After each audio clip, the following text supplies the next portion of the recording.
Здравейте! Аз съм доктор Йоана Александрова и съм дерматолог. Добре дошли в официалния канал на Мостела България. Изгледайте видеото до край, абонирайте се и ни последвайте. Когато става въпрос за правилно къпане на вашето бебе или малко дете, важно е да знаете някои основни правила. Първото правило е душът или ваничката да бъде кратък, не повече от 5 минути.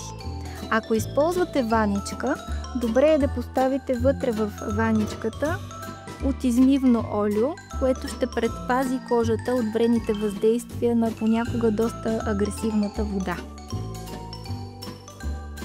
Друг вариант за къпане е така нареченият измивен гел. Когато става въпрос за грижа за детската косичка, добър продукт е измивният шампуан.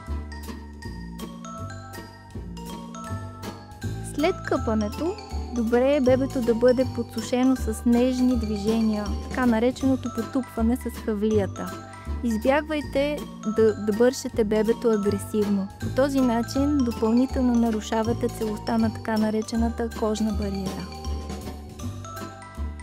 Споменавайки кожна бариера, тук ще вмъкна и колко важно е да се използват редовно и често така наречените емолиенти или омазняващи или увлажняващи кремове.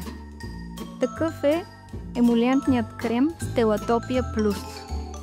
Тъй като лицето и клепачите са също много нежна за едно детенце зона, има и крем, който е предназначен именно за лице и клепачи. Когато става въпрос за омазняване, съветът ми е детето да бъде омазнявано минимум 2 пъти на ден. Може това да става веднага след изкъпване и сутрин след ставане преди обличане. Това, което отличава продуктите на Стелатопия, е наличието на две уникални съставки. Едното е дестилат от рафинирано и био-слънчогледово олио, а другото са захари от авокадо.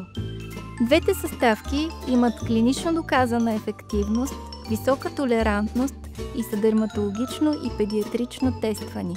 Доказано е, че при редовната и ежедневна грижа намаляват броя на епизодите на атопичен дерматит и обривите с 51%.